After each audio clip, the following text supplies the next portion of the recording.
Brasil Cidadão. Sempre trazendo notícias da atualidade do Brasil e do mundo. Olá, bom dia. Eu sou Joel Scala e começa agora o Brasil Cidadão, um programa do Observatório do Terceiro Setor. Na pauta do programa de hoje, a fome no Brasil. Nos primeiros meses no ano, 27 milhões de brasileiros voltaram à linha da extrema pobreza, enquanto a taxa de desemprego chegou a mais de 14%, a mais alta da série histórica do IBGE. Nesse cenário, a fome nunca deixou a mesa dos brasileiros. Ela se tornou uma figura constante, infelizmente. Para falar sobre a fome no Brasil, recebemos a Maitê Gauto, que é gerente de programas, incidência e campanhas da Oxfam Brasil. Ela é socióloga pela Faculdade de Filosofia, Letras e Ciências Humanas da Universidade de São Paulo e mestre em Gestão e Políticas Públicas pela Faculdade Getúlio Vargas.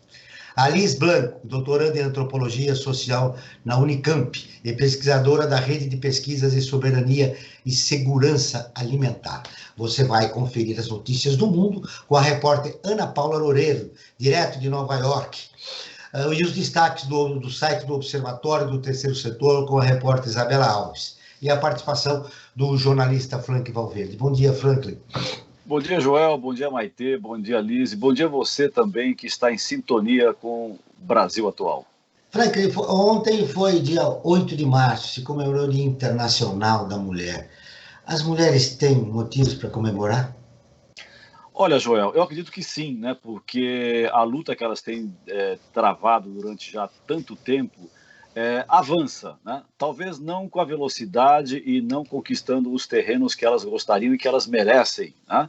Mas eu acho que se nós fizermos uma comparação, digamos, de 20, 30 anos atrás, a situação da mulher hoje é bem diferente daquela época, né? Hoje a mulher consegue ter um papel muito mais de acordo com a sua estatura do que tinha há 30 anos atrás, por exemplo, né? Eu acho que, apesar das dificuldades, as lutas das mulheres avançam como deve ser. Bom dia, Maitê. Seja bem-vindo ao Brasil Cidadão. Bom dia a todos e todas, agradeço imensamente o convite. Apesar dos homens morreram mais durante a pandemia, mas as mulheres é que mais sofrem, sobretudo as mulheres que têm filhos. Você concorda com o Frank que há motivos para comemorar? Há motivos para comemorar do ponto de vista das conquistas históricas, e a gente não pode deixar de celebrar tudo que a gente já evoluiu até aqui do ponto de vista de combate à desigualdade de gênero. Mas, de fato, a gente também não pode deixar de lembrar que a gente ainda tem um caminho muito longo a percorrer.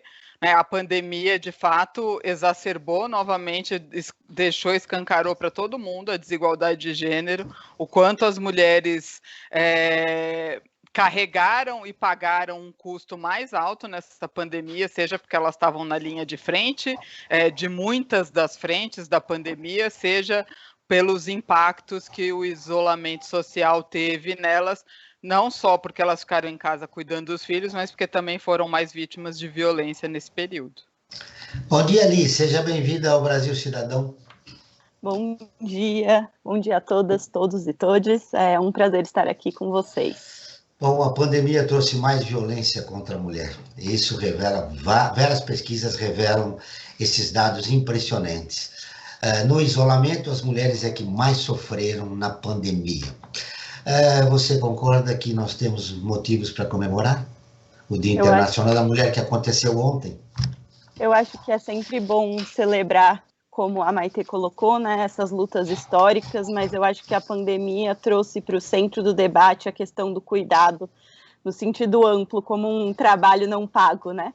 E a gente pode ver que as mulheres também, segundo as pesquisas, né, foram as que mais perderam seus empregos, porque muitas delas estavam em empregos não formais, e além disso ainda tiveram que cuidar de toda a casa no sentido mais amplo do termo do cuidado, né? Então eu acho que motivo para celebrar a gente tem, porque avançamos, mas os retrocessos são muitos nos últimos anos. Com uma pesquisa do Fundo das Nações Unidas para a Infância, com o Ibope Inteligência, divulgada no fim de 2020, mostra que as famílias brasileiras mais pobres das classes D e E tiveram as piores quedas de renda, ficando em maior situação de insegurança alimentar devido à pandemia da Covid-19. Segundo o relatório, 30% desses lares deixaram de ter comida em algum momento de julho a novembro. Além disso, entre todas as classes sociais, as famílias com crianças e adolescentes foram as mais atingidas. 61% viram seus rendimentos domiciliares minguarem, enquanto 69% dos entrevistados com renda de um salário mínimo viram sua renda diminuir. Entre aqueles que ganham mais de 10 salários, apenas 35% vivenciaram o mesmo quadro. Maite, a pandemia não foge à regra. Quem está sofrendo mais é a população vulnerável do país. Exatamente, e é importante a gente reforçar que quem é essa população vulnerável, né? Essa população vulnerável, ela é majoritariamente negra, e esse grupo social, que é o mais vulnerável de todos, ele é o grupo de mulheres negras que estão exatamente nessas condições que a Liz já comentou anteriormente, né? São pessoas que estavam em sua grande maioria, em trabalhos informais e perderam a sua capacidade de gerar renda, ficaram dependentes de um auxílio emergencial que demorou muito, né, para ser implementado, o que ampliou a vulnerabilidade, e agora, além de tudo, a gente está numa situação bastante preocupante, que já faz 3 meses que essas famílias estão, inclusive, sem o auxílio emergencial, com uma nova onda e uma nova necessidade de isolamento. Então, quem está sofrendo, sim, é a população negra, a população de mulheres negras e, por consequência, as crianças, porque as crianças são economicamente dependentes das suas famílias. Eu quero seu comentário, Liz. Como a desigualdade de gênero impacta na alimentação das famílias brasileiras, sobretudo as famílias da população de baixa renda? Olha, é uma pergunta bem importante, né? Porque muitos estudos mostram que são as mulheres, né, independente delas serem as responsáveis por garantir o sustento financeiro da família, que fazem a administração dessa alimentação, né?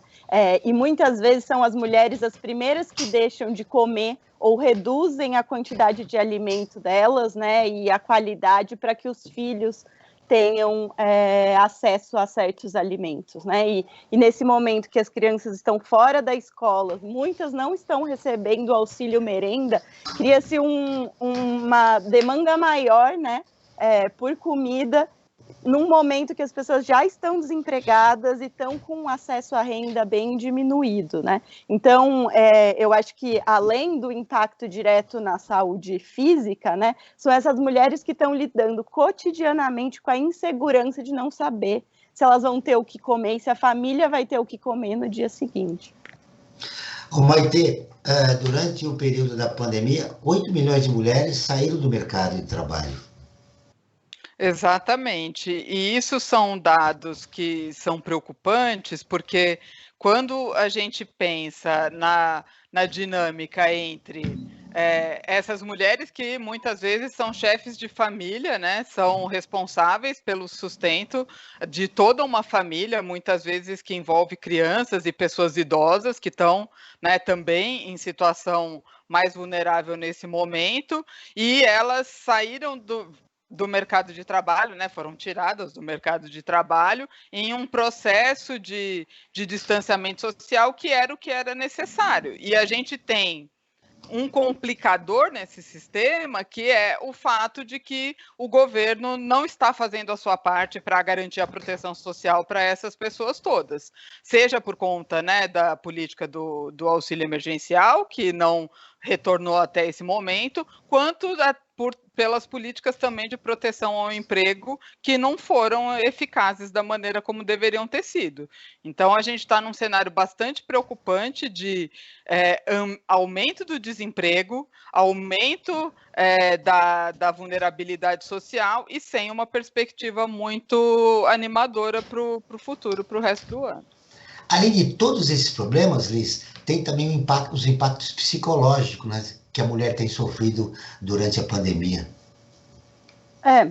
Eu acho que se a gente começar por essas incertezas todas, né, esse já é um impacto muito importante no cotidiano dessas famílias, né, porque não é que eu acho isso importante reforçar que a situação de segurança alimentar já estava boa antes da pandemia, né? E a situação de emprego também dessas famílias, porque as mulheres, como a gente sabe, principalmente as mulheres de baixa renda, as mulheres negras também, elas estão em sua maioria nos cargos mais, nas posições, nos trabalhos mais informais, né? Então isso você não consegue, numa situação como a de agora, né, manter uma estabilidade, né? Foram as mulheres que foram mandadas embora, eram trabalhadoras de limpeza, cuidadoras, e além disso, acho que o que é importante reforçar é que a situação já estava ruim, né? Os dados da POF, né, da Pesquisa de Orçamento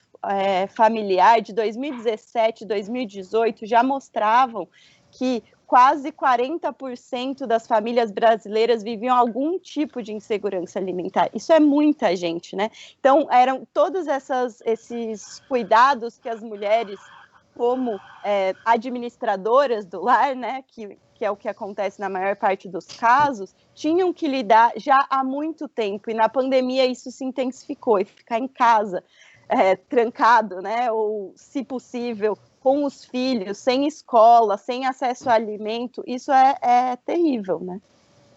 É verdade, Maitê, todo esse aumento da desigualdade provocou o retorno no Brasil ao mapa da fome. Infelizmente, é a triste expectativa que a gente tem, né? Pelos dados, a gente já ultrapassou a marca de mais de 5% da população, já tinha ultrapassado em 2018, né, segundo os dados da POF, e agora deve estar em um ritmo mais acelerado, e essa confirmação do Brasil ter voltado para o mapa da fome, a gente deve ter na edição desse ano, porque na edição de 2020, como esses dados ainda não estavam divulgados, isso ainda não aconteceu. Mas infelizmente sim. Mas independente do mapa da fome, a gente precisa começar a olhar com mais cuidado e com mais preocupação o mapa da fome no Brasil, né? Porque os dados da POF, também divulgados no ano passado, também demonstram as desigualdades regionais, né? O fato de que as regiões Norte e Nordeste continuam sendo as que mais sofrem com a fome, né? São questões que a gente... né, é importante esse referencial do Brasil no mundo, mas a gente tem um problema interno aqui que a gente precisa olhar com bastante cuidado. Eu vi que você, balançando a cabeça, Liz, você concorda que nosso olhar também deve ser destinado a algumas áreas aqui do nosso país que se intensificaram, né? Os problemas sociais aumentaram muito durante a pandemia. Concordo plenamente. Eu acho que isso que a Maitê colocou, principalmente em relação, né, ao mapa da fome no mundo e ao mapa da fome no Brasil, eu acho bem importante reforçar que, para mim, o mapa da fome, né, da FAO e da ONU, ele nivela muito por baixo. E é difícil a gente entender a realidade do Brasil pensando só na desnutrição, né, que é efetivamente a falta de quantidade de caloria necessária para a sobrevivência. O que a gente está vivendo agora é sim um aumento da fome aguda, mas a gente já vivia com essa fome crônica, que ela não é medida só pela desnutrição, né? Ela é medida por uma diminuição na quantidade, mas também na qualidade, na diversidade dos alimentos. Então, eu acho que isso tem que ser pensado a partir de dados e de métricas que são mais característicos da sociedade brasileira. Isso traz, né, desigualdades regionais, desigualdades de gênero, de raça, de etnia. Isso é muito importante levar em consideração. Agora vamos ouvir a Rádio ONU, parceira de conteúdo do Observatório do Terceiro Setor, com a reportagem Preços de alimentos seguem em alta pelo 9º mês consecutivo. A Ana Paula Loureiro, de Nova York, tem as informações. Os preços dos alimentos subiram pelo 9º mês consecutivo em fevereiro, atingindo o nível mais alto desde julho de 2014. Com um acréscimo de 2,8%, o índice de preços de alimentos bateu 116 pontos contra 113 de janeiro. Nesta quinta-feira, a Organização das Nações Unidas para a Alimentação e Agricultura, a FAO, atualizou a medição mensal, destacando que o grupo do açúcar foi o de maior impacto na alta, com 6,4%. Nesta categoria, o Brasil, o maior exportador mundial, contribuiu para a alta após a possibilidade de receber mais moagem da cana-de-açúcar para a produção de etanol. Esse seria um efeito das restrições logísticas que vem afetando embarques da Índia e também a alta dos preços do petróleo. Já as oleaginosas registram a segunda maior alta puxada pelo aumento de custos alimentares, com 6,2% em fevereiro. É a maior subida desde abril de 2012, com o encarecimento do óleo de palma pelo 9º mês. O terceiro produto mais caro nas prateleiras no mês passado foram os cereais. Subiram o milho e o arroz. Já o trigo permaneceu estável. Embora em um menor grau, o consumidor também terá que pagar mais por carnes e laticínios. A FAO anunciou que as colheitas de cereais apontam para um recorde no ano passado. Na América do Sul, a produção de milho na Argentina e no Brasil deve atingir níveis bem acima da média em 2020. A situação é resultado de grandes safras nos dois países, apesar das condições climáticas que baixaram a produtividade e as perspectivas gerais de produção. Da ONU News em Nova York, Ana Paula Loureiro. Continuamos com o Brasil Cidadão, programa do Observatório do Terceiro Setor. Hoje falando sobre a fome no Brasil com a socióloga Maite Galto e a pesquisadora da Rede de Pesquisas em Soberania e Segurança Alimentar, Alice Blanco. Franklin, o aumento dos alimentos no nosso país tem um efeito perverso, né, com a população de baixa renda. Sim, Joel, essa é uma situação que já vinha se desenhando lá de trás, né? Acho que desde que o Brasil sofreu o golpe, né? O golpe legislativo, né?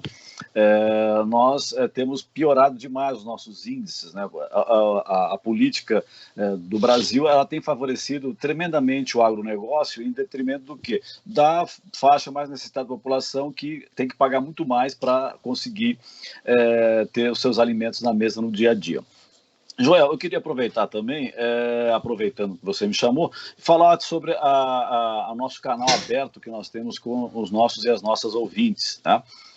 Que é o nosso WhatsApp, né? O WhatsApp está disponível para que as pessoas enviem suas pautas, enviem suas sugestões de matérias, enviem suas críticas, enfim, que possa conversar diretamente conosco do Observatório do Terceiro Setor. O número do nosso WhatsApp, anote aí, prefixo 11 aqui de São Paulo, 98851-2317. Vou repetir, 98851-2317. E nós, do Observatório do Terceiro Setor, costumamos fazer uma série de enquetes com as pessoas que nos acompanham, não só no nosso portal, como também nas redes sociais. E uma enquete que nós fizemos recentemente é sobre o auxílio emergencial. E nós perguntamos, você é a favor da volta do auxílio emergencial? Porque a situação está dramática, ainda mais agora com essa nova cepa aí, a situação piorou mais ainda do que já estava, né? E olha só o resultado. 89% das pessoas disseram que sim. E o que me causa mais espanto é que tem 11% ainda que acha que não, né? A situação que nós estamos vivendo é uma situação dramática e 11% da população, que não é pouco, acha que não deve ter o auxílio emergencial, né? Essa é uma situação para ser refletida e ser pensada ainda nesse grande número de pessoas que ainda acham que o auxílio emergencial não é essencial, com toda essa situação que nós estamos vivendo nos dias de hoje em função da pandemia, tá? E eu quero inserir uma questão nova que para ser discutida tanto pela Maite como pela Alice, em função até desse quadro que nós estamos vivendo, que já vinha com problemas antes da pandemia e que foram aprofundados pela pandemia a partir de março do ano passado, especificamente aqui no Brasil. Ou seja, estamos completando um ano nessa situação pandêmica. Nós vemos a situação toda do governo negacionista, de não investir em vacinas, de não investir no isolamento social, de não ampliar o auxílio para que as pessoas possam passar de uma forma um pouco mais amena essa pandemia.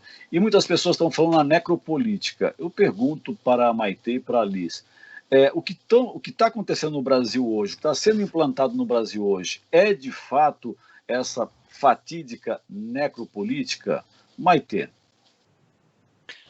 Eu entendo que o resultado de tudo isso que está sendo implantado no Brasil, ele tem uma principal vítima final, que é a população mais vulnerável e que, no caso, como a gente já falou, hoje em dia é a população negra mais vulnerável que a gente tem no país, né? E a gente está vendo, sim, um governo que, além de ser de ultradireita e ultra neoliberal, é um Estado que prega o Estado mínimo, que prega o fim das políticas sociais e tudo mais, o que faz com que essa situação de emergência onde a gente está faz com que a gente esteja tendo essas respostas erráticas do ponto de vista do governo federal. Né? A gente está numa situação de crise tão absurda que chega a soar mesmo como parte do projeto político do atual governo fazer as coisas da maneira como elas estão acontecendo. A gente acabou de falar sobre o aumento dos preços aqui. Transformar o auxílio emergencial em R$250 vai fazer o quê do ponto de vista da segurança alimentar das famílias que vão receber esse valor? Nada. Não vai fazer nada em relação a isso. Né? Não alterar as regras, por exemplo, do apoio para as pequenas e médias empresas vai fazer o quê com o mercado de trabalho desse país? Então, essas são decisões políticas que não fazem o menor sentido do ponto de vista da situação de crise onde a gente está. E que tem, sim, a gente sabe quem é que vai pagar essa conta. A gente sabe qual é a população mais vulnerável que vai pagar essa conta. Ou que vai pagar a maior parte da conta, porque a conta vai ser paga por absolutamente todos nós. Mas quem vai pagar a maior parte dessa conta, a gente sabe muito bem quem é. Eu concordo com a Maitê, eu acho que é bom a gente reforçar um negócio que surgiu no início da pandemia, que é essa falácia da oposição economia e saúde, né? Economia no sentido original do termo tem a ver com a reprodução da vida, né? Então não existe essa separação entre economia e saúde. Pensando no preço dos alimentos que a Maitê falou, o Diese lançou algumas pesquisas, né, falando que o preço da cesta básica está no Brasil por volta de R$630. Então, a conta realmente não bate, né? Se você vai pensar que uma cesta básica, que é o mínimo que uma família teria que ter para continuar sobrevivendo, está R$630 e o auxílio nunca nem chegou nesse valor, né? Se você não pensar também nos pequenos comerciantes, produtores, né, que precisam continuar reproduzindo, né, a economia, né, de fato, você pensa que efetivamente o governo não só está deixando as pessoas morrerem, mas fazendo elas morrerem, né? Porque sem emprego, sem vacina, sem auxílio e com a inflação dos alimentos da forma que está, para mim o que está sendo feito é efetivamente uma política de genocídio. Porque as pessoas estão morrendo, né? Ou por vírus, ou por falta de comida, ou pela polícia que segue matando. Então... E o pior é que a gente vê que o Brasil, em comparação com boa parte do mundo, segue na contramão, né? A partir muitos dos governos procuram encontrar uma solução para amenizar a tragédia que o mundo inteiro está vivendo com a pandemia. O Brasil não, o Brasil acaba sendo parceiro da pandemia, né? Parceiro do vírus, né? É complicado. Sem o auxílio emergencial, pessoas de baixa renda voltaram a viver apenas com o valor do Bolsa Família, que em fevereiro deste ano foi de R$ 186,83 em média, bem abaixo do valor de R$ 600 das primeiras parcelas do benefício emergencial. Segundo dados do Cadastro Único do Ministério da Cidadania, o país tinha em dezembro mais de 14 milhões de famílias em situação de extrema pobreza, o maior número registrado desde 2014. Esse total de famílias equivale a quase 40 milhões de pessoas com renda per capita até de R$ 89, que vivem na miséria no Brasil. O Ministério da Cidadania não informa, desde 2019, o número de fila de espera para o ingresso no programa. No fim de 2020, a fila de espera para ingresso no Bolsa Família se aproximava de 1 milhão de famílias, segundo dados obtidos pelo Globo via Lei de Acesso à Informação. Um absurdo, Maitê. Exatamente. E se a gente pensar que o auxílio emergencial chegou a ser pago para quase 60 milhões de pessoas, e que essas pessoas estão há 3 meses agora sem receber esse auxílio, mesmo que seja uma parte dela, porque tinha gente com parcela ainda pendente e tudo mais, essas pessoas não têm, grande parte, né, já estava no Bolsa Família, mas tem uma parcela desses 60 milhões de pessoas que não estão agora em programa nenhum, que estão provavelmente absolutamente sem nenhum tipo de renda ou tendo que se arriscar para trabalhar para conseguir ganhar dinheiro nesse cenário terrível que a gente está de contaminação. Né? Então, parte delas é 1 milhão de famílias que estão na fila para receber o Bolsa Família. Exatamente. Mas não só eles. Eu acho que é importante a gente ter em mente que se o governo não fizer nada, a gente vai ter uma explosão de pobreza extrema no país e uma explosão de fome. Né? Em junho do ano passado, a gente lançou um relatório onde a gente já indicava o risco do Brasil virar um dos epicentros da fome no mundo com a pandemia. E isso está se comprovando mais rápido do que a gente poderia esperar por conta dessa inépcia, dessa inação do governo federal em conter, em fazer o que é necessário.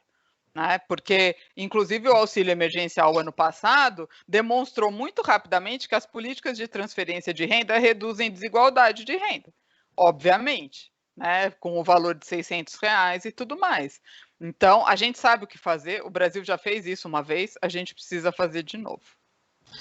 Diante desses dados que eu apresentei e de outros que vocês estão contando aqui no programa, Liz, nós podemos ter uma convulsão social no país?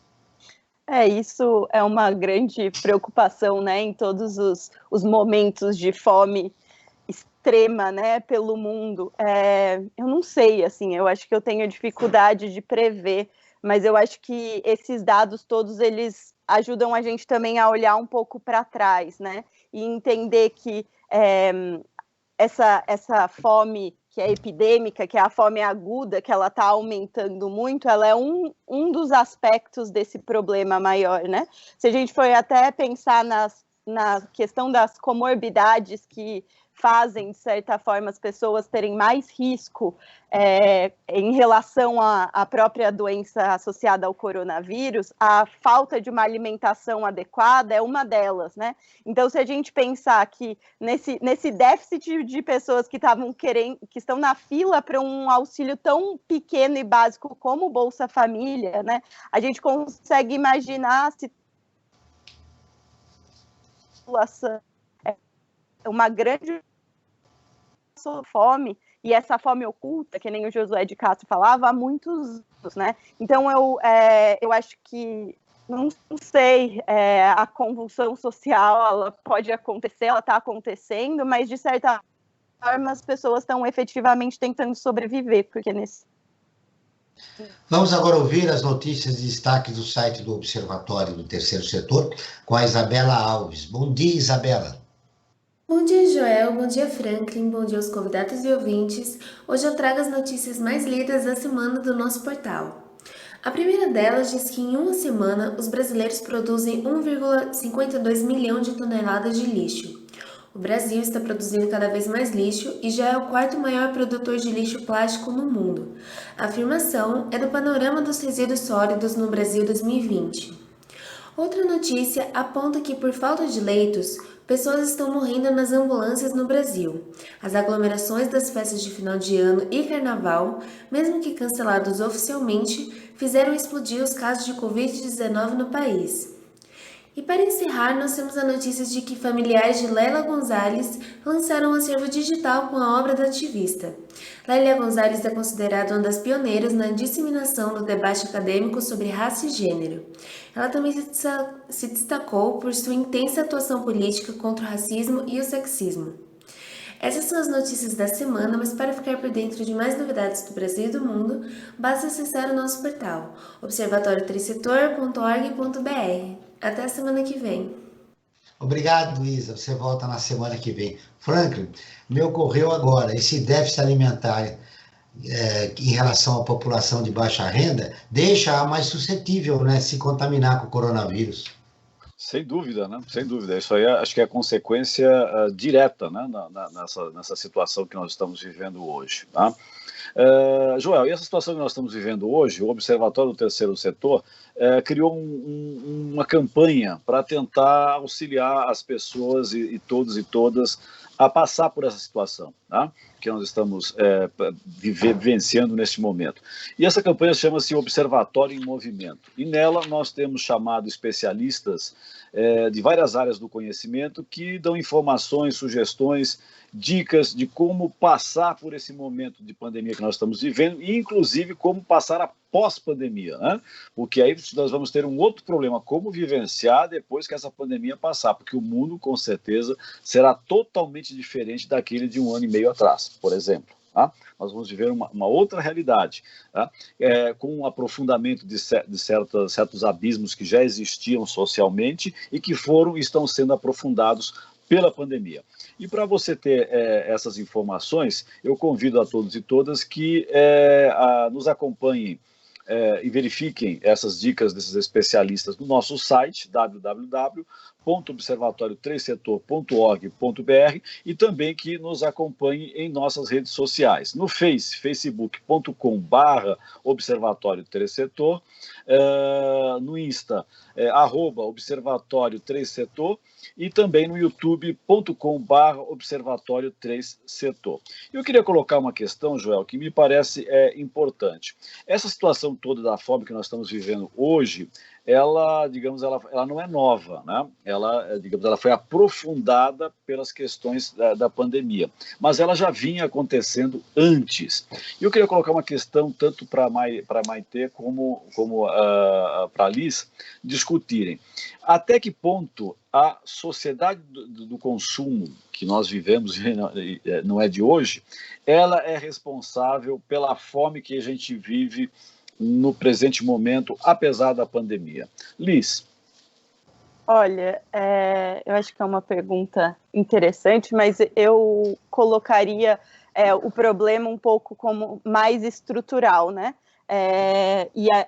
O grande papel da desigualdade, né, e da produção de alimentos, não no sentido da quantidade, mas como ela é pensada, né, no sistema que a gente vive. Então, eu acho que, além do consumo, tem um outro problema anterior, talvez, que seja o problema da produção.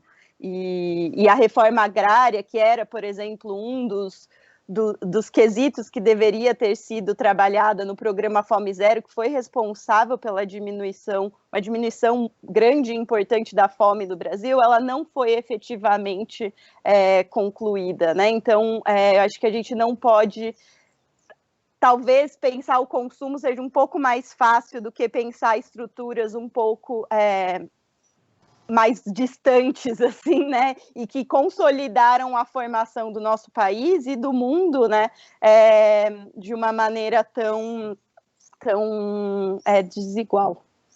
Acho que uma coisa interessante que você colocou, só se me permite, João, uma coisa que ela colocou foi a questão da reforma agrária, né? É importante... Que saiu da agenda, né? Inclusive no campo progressista. Saiu da agenda, porque não tem nem como você invadir terra e você ir produtiva, você estabelecer novos acampamentos, mas uma coisa precisa ser colocada, né? A reforma agrária no Brasil sempre é desvirtuada. Os Estados Unidos é a potência dentro do mundo capitalista, não estou nem entrando dentro do mundo capitalista, é o que é, porque lá para trás teve uma reforma agrária. Então ela é fundamental até para o próprio sustento do próprio sistema capitalista. Tá? Não estamos nem falando em revolução socialista. No próprio sistema capitalista é necessário se passar por uma reforma agrária para reestruturar a sociedade e o país. Muito bem, você quer concluir alguma coisa ali? Era ilustrar isso, né? Porque aqui no Brasil, sempre há, digamos, uma demonização da reforma agrária. Eu acho que, historicamente, se a gente olhar desde os anos 30, com o próprio Josué de Castro e as políticas que ele colocava e outros outras pessoas, né, do Congresso da época também colocavam, o projeto de reforma agrária não era visto como um projeto de esquerda, né? Mas, enfim, eu acho que a reforma agrária que eu defendo, ela vai para um projeto de esquerda, né? Não só de amenizar a desigualdade, mas efetivamente tentar acabar com ela na raiz do problema. E não que o consumo não seja, mas eu acho que a gente tem que tomar um cuidado para que não haja uma responsabilização individual do consumo, né? De um problema que é muito maior do que a gente escolher, enfim, consumir coisas com menos plásticos, ainda que isso ajude, por exemplo. Maite, vamos primeiro responder a pergunta do Franklin, depois eu tenho uma outra questão para você.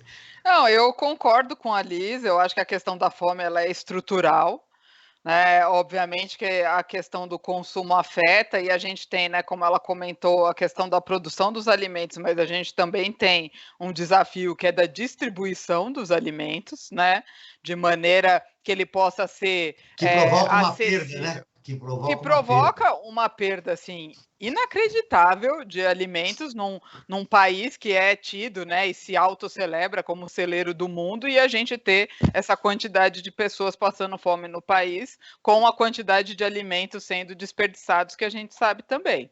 Né? E essa questão da redução da desigualdade a partir de diferentes mecanismos, que passa pela reforma agrária, passa pela reforma tributária, passa pelos investimentos em políticas sociais de educação, saúde e proteção social. Né? O consumo, a política de valorização do salário mínimo que foi feita nos últimos anos, ela foi fundamental para reduzir desigualdade e ela teve um impacto muito grande na questão do aumento do consumo, que foi bom naquele momento, mas não atacou as questões mais estruturais. Né? Então, eu concordo com a Lisa, a questão ela é mais estrutural do que uma questão de consumo, mais especificamente. Lembrando, já que nós conversamos sobre a reforma agrária, tão importante no momento desse para nós combatermos a desigualdade, é que ela é um dos artigos da nossa Constituição, da Constituição brasileira, que é a função social da propriedade, né? Que até hoje não foi reconhecida, né? Principalmente no campo, não só aqui nos grandes centros sociais, com essa crise provocada pela pandemia, mas também no campo, né? E isso aumenta a desigualdade, não é isso, Liz? Com certeza, eu acho que a gente está batendo recordes de não cumprimento de questões que estão na nossa Constituição, né? Tanto a função social da terra e da propriedade, quanto o próprio direito à saúde, que está sendo negado para grande parte da população, como o direito à alimentação adequada, que entrou na Constituição em 2010, e eu acho que reforço isso, né? A alimentação adequada ela vai para além da quantidade de alimentos ingeridos, mas para a qualidade e a diversidade num sentido amplo do termo, né? E todas essas violações de direitos, não só humanos, mas direitos prescritos na nossa Constituição, com certeza aumentam a desigualdade, né? A desigualdade no acesso, a desigualdade no atendimento, no cuidado. Eu acho que isso é central nesse momento que a gente está vivendo. Siga o Observatório do Terceiro Setor nas redes sociais e acompanhe informações do Brasil e do mundo sobre direitos humanos, causas e projetos sociais. No Instagram, @Observatório 3 Setor, no Facebook, facebook.com/Observatório 3 Setor. Nossos programas de rádio estão disponíveis no canal do YouTube do Observatório. Lá você também encontra lives, entrevistas e quadros como Você Sabia e Você Conhece, que mostram aspectos ignorados da história e refletem sobre a sociedade brasileira. Basta buscar por Observatório 3 em numeral, Setor. Repetindo, Observatório 3 em numeral, Setor. E agora você vai conferir o top 5 mulheres que morreram lutando pelo que acreditavam. Agora começa o top 5 das mulheres que morreram lutando por suas causas no Brasil. Em quinto lugar, Zeferina. Zeferina foi escravizada no Brasil, mas conseguiu fugir da violência e abusos de seus senhores. Foi acolhida no Quilombo do Urubu. Lá se tornou uma guerreira, rainha. Liderou a resistência ao ataque das tropas policiais contra o Quilombo apenas com um arco e uma flecha, e saiu vitoriosa. Salvou muitos escravos e resistiu durante anos, mas acabou sendo presa. As circunstâncias da sua morte, após a prisão, nunca foram esclarecidas. Em quarto lugar, Zuzu Angel. Zuzu Angel foi uma das maiores estilistas brasileiras, conhecida no mundo todo. Seu filho Stuart Edgar, estudante de economia, foi preso e torturado pela ditadura militar no Brasil em 14 de abril de 1971. Zuzu começou a bater de frente com a ditadura militar para recuperar o corpo de seu filho. Em setembro de 1971, realizou um desfile protesto no Consulado do Brasil em Nova York, repercutindo mundialmente as barbaridades da ditadura militar brasileira. A famosa atriz e cantora Liza Minnelli aderiu à sua causa.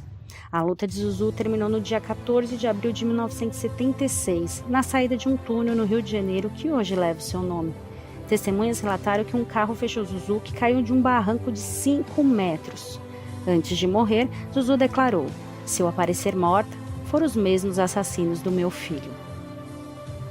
Em terceiro lugar, Marielle Franco. Marielle nasceu e foi criada no Complexo da Maré, no Rio de Janeiro, e começou a trabalhar com 11 anos de idade como camelô. Marielle se graduou na PUC do Rio em Ciências Sociais e foi eleita vereadora da cidade do Rio de Janeiro em 2016, com mais de 46 mil votos. No parlamento, ela levantou questões que eram raramente consideradas e defendia grupos vulneráveis como as mulheres, negros, LGBTs e pessoas que moram nas periferias. Por causa das suas denúncias que vinha realizando, ela foi morta em 2018 a tiros, junto com seu motorista Anderson Gomes, aos 38 anos de idade. Os assassinatos são rodeados de mistério. 2 pessoas foram presas e o mandante do crime, até hoje, é desconhecido.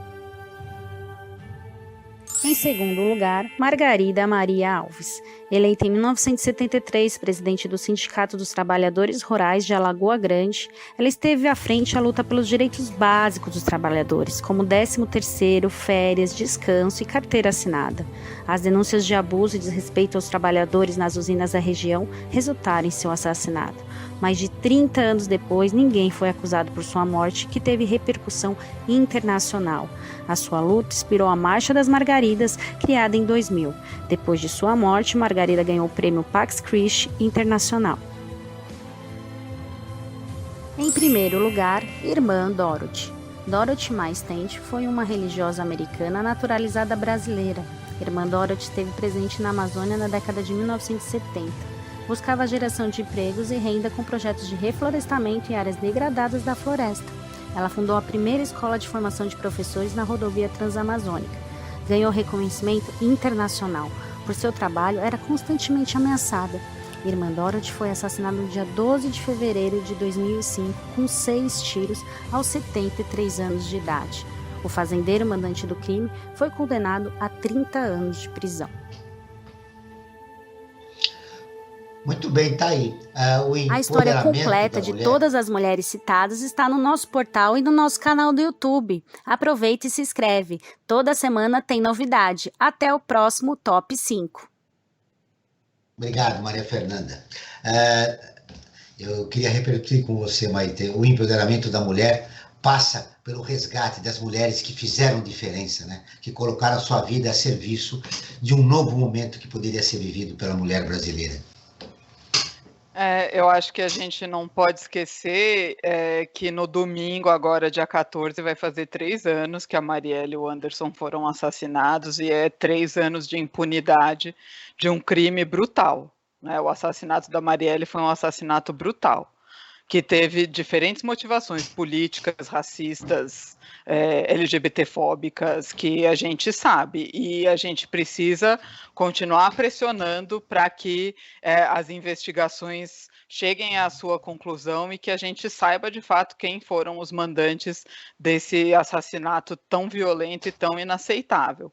E a gente precisa lembrar, sim, inclusive do ponto de vista, né, para marcar na história, mas é importante dizer que para todo mundo que está na luta, né, na luta feminista, nos movimentos de mulheres negras, que todas essas pessoas que vieram antes, toda essa ancestralidade é carregada todos os dias por essas pessoas, né? As pessoas que estão na luta não esquecem a sua história e não esquecem as pessoas que as antecederam. Então, sim, a gente tem sempre que celebrar e lembrar, contar para as novas gerações o que é que aconteceu, mas sempre tem em mente que essas pessoas, elas são carregadas por todo mundo que está na luta no cotidiano. É importante lhes lembrar para as novas gerações como essas mulheres foram fundamentais na construção, né, de políticas públicas que deram à mulher, por exemplo, lei contra o feminicídio, Maria da Penha, entre outros. Eu acho que é importante lembrar e seguir lutando para que a gente não tenha que lembrar as mortes, né? Porque é muito triste que a gente celebre mulheres que morreram lutando. A gente quer continuar viva, né? Então, vivas nos queremos. E eu acho que seria um mundo que eu espero, que é celebrar a trajetória de vida dessas mulheres e não a morte delas, né? O assassinato. Mas eu acho que elas morreram para que novas gerações vivam de uma maneira diferente e tenham seus direitos respeitados. Esperamos que sim, né? De acordo com a pesquisa nacional da Cesta Básica de Alimentos, realizada pela UDESE, inclusive, não sei se a Maitê que citou você, Liz, o UDESE, que é o Departamento Intersindical de Estatística e Estudos Socioeconômicos, 13 das 17 capitais brasileiras registraram um aumento no preço da cesta básica. A capital que teve a cesta básica mais cara do país, de janeiro, foi São Paulo, com um custo de R$ 654, com base no preço dessa cesta. A pesquisa estima que o salário mínimo necessário para pagar uma cesta básica fundamental para o trabalhador seria de R$ 5.595,52, quase 5 vezes maior do que o salário mínimo hoje em R$ 1.100, Maitê. É exatamente isso, né? A gente precisa parar de pensar o custo de vida a partir de uma única face desse custo de vida, né? A alimentação, ela é fundamental, como direito fundamental. Sem alimentação as pessoas não sobrevivem, mas as pessoas não precisam só da comida para viver. Elas precisam da moradia, elas precisam de vestuário, elas precisam de transporte e elas precisam sim de algum entretenimento, de algum tipo de lazer. E tudo isso não se paga, né, com uma cesta básica, né, ou um auxílio de 250, nem um de 600. A gente precisa da estruturação de políticas mais amplas, não só de transferência de renda, né, mas que de fato sejam políticas de desenvolvimento sustentável nesse país e que as pessoas consigam, ao longo da sua vida, construir autonomia, porque ninguém quer ficar dependendo do governo para se alimentar. Isso é importante todo mundo ter em mente, né? Só que quando a gente tem uma política de educação de péssima qualidade, né? Hoje em dia, um sistema de saúde absolutamente sobrecarregado por conta da pandemia, mas que tinha já grandes desafios antes da pandemia. Quando a gente tem o desemprego aumentando no país, né? Como é que essas pessoas vão conseguir se estruturar a sua vida de maneira que elas possam ter autonomia? Isso não é possível. O resultado, Liz, da desigualdade é que a qualidade de vida da população vulnerável já há muitas gerações vem sendo comprometida. É exatamente isso que a Maitê falou, né? Porque não é só o acesso ao alimento, mas se você for pensar aonde as pessoas moram, tanto que elas pagam de aluguel, o tempo que elas gastam para ir trabalhar, né? E daí pensando na pandemia, né? A gente ouviu a notícia que o aumento também do número de contaminação está associado às festas de fim de ano, mas também está associado com as condições péssimas de transporte, né? E essa desigualdade que a gente falou em relação à própria propriedade privada e a função social, porque as pessoas normalmente mais vulneráveis moram em lugares mais afastados do centro, do seu próprio trabalho, né? Até mais afastado do próprio acesso a certos tipos de alimento. Então, isso também é algo que diminui, né, a qualidade de vida. Então, isso tem que ser pensado de forma sistêmica, né, como a Maitê colocou. Pode parecer ironia, Franklin, falar de qualidade de vida em relação à população de baixa renda. É verdade, é verdade. E, Joel, eu queria fazer uma questão para Maite e para a Liz. Eu sei que a questão é difícil, mas eu acho que é importante a gente começar a discutir isso. Que poderia ser feito para nós acabarmos com essa fome que está instalada na estrutura social brasileira? Acho que nem que sejam atitudes pequenas, mas que podem construir uma solução ao final para nós acabarmos com a fome. Nós estávamos construindo isso lá para trás, né? Nós estávamos com uma política de Estado que visava terminar com a fome no país. Agora, no entanto, a gente retrocedeu e estamos na situação que se encontra. O que nós precisaríamos retomar do que foi feito lá para trás para acabar com a fome no Brasil? Maite. Em primeiro lugar, a gente precisa, sim, de uma política de transferência de renda consistente, que alivie a necessidade imediata de acesso à alimentação e a outros insumos.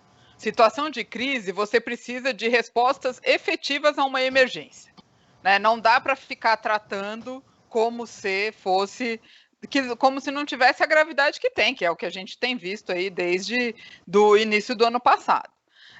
Em segundo lugar, a gente precisa retomar dispositivos como o CONSEA, que era o conselho que, junto com o governo, né, porque era um conselho que era composto por governo e sociedade civil, vinha desenhando e discutindo a política de segurança alimentar e nutricional no país, com muito sucesso, que foi o que a gente vinha acompanhando até 2015. E a gente precisa retomar uma visão mais macroeconômica de desenvolvimento, que passa, sim, pela política de valorização real do salário mínimo, por exemplo, né?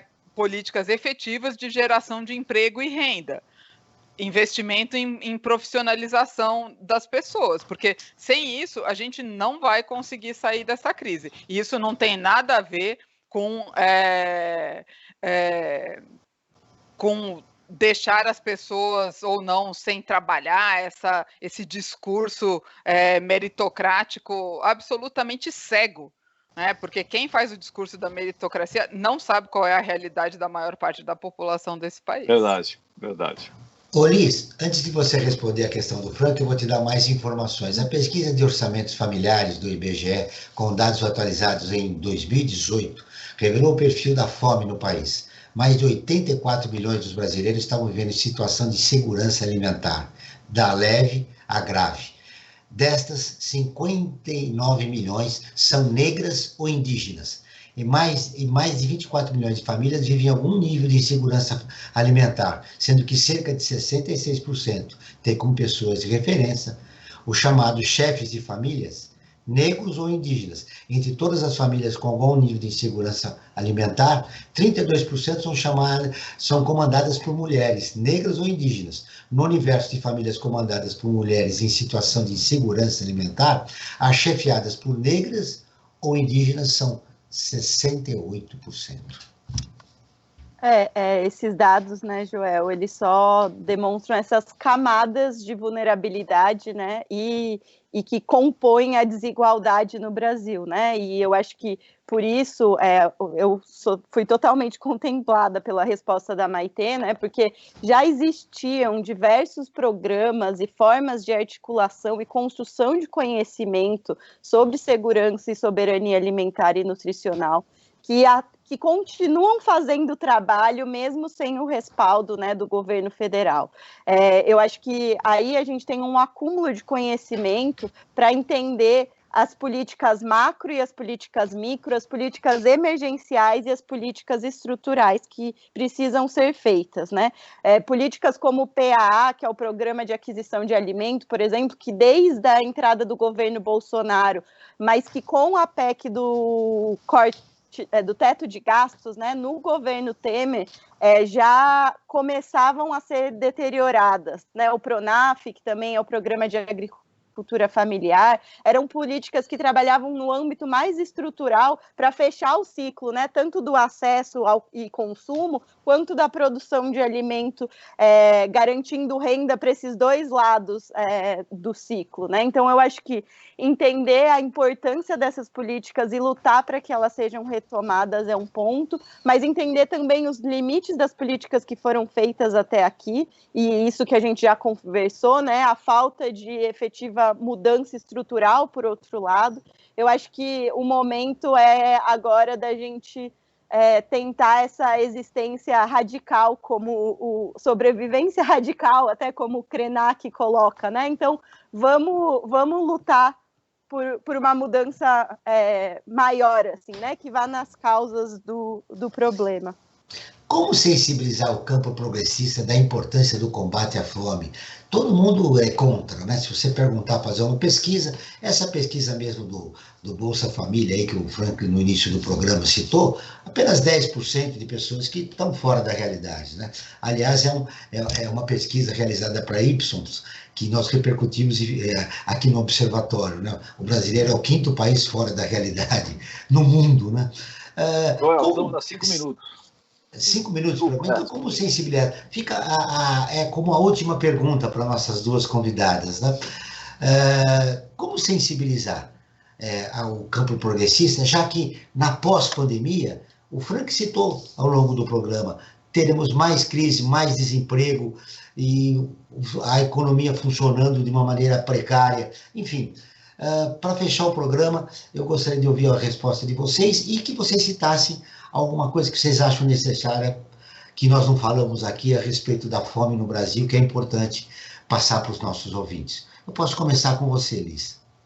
Eu acho que o que a Maitê colocou, né, dessa questão de parar de pensar nessa dupla ideia de direito e de assistencialismo é um caminho, né? Porque isso é um direito do ser humano, tá? A alimentação é um direito humano, assim como é um direito presente na nossa Constituição, mas eu acho que a gente tem que se atentar e não continuar nivelando o que é fome por baixo, né? Pensar num sentido realmente amplo de acesso à alimentação, mais acesso à moradia, a trabalho, a condições melhores de vida, a diversão, a arte, né? Eu acho que a gente, enfim, é um processo de conscientização muito grande, porque é de efetivamente um olhar para o outro enquanto ser humano que tem esses direitos presentes em si, né? Frank, para fechar sua participação, conscientização e mais o que nós precisamos para mostrar por essa média e alta burguesia da profunda desigualdade que existe no país? Atitude política, Joel. Acho que isso é fundamental. É a atitude política que vai transformar a sociedade brasileira. Eu aproveito na pessoa da Maitê e da Liz, parabenizar a todas as mulheres pelo dia de ontem, né? E dizer que dia da mulher não é só o dia 8 de março, mas sim todos os dias do ano. É isso aí, Frank. Bela lembrança. Maitê, suas conclusões finais. Eu só queria concluir, né, além do que ali já colocou, de que é importante a gente ter em mente qual que é o papel do Estado. O Estado não é uma empresa privada. O Estado ele é responsável por regular a relação entre as pessoas e garantir os direitos de todos os cidadãos do país. E é nisso que o governo está falhando, vem falhando há muito tempo. Então, quando a gente olha para o Estado, a gente precisa ter essa perspectiva para a gente entender o que é que a gente cobra e de que maneira a gente cobra. A gente não pode esquecer disso. E uma última coisa que eu acho fundamental dizer, que a gente não vai conseguir combater a fome e sair dessa crise se a gente não tiver vacinação para todo mundo.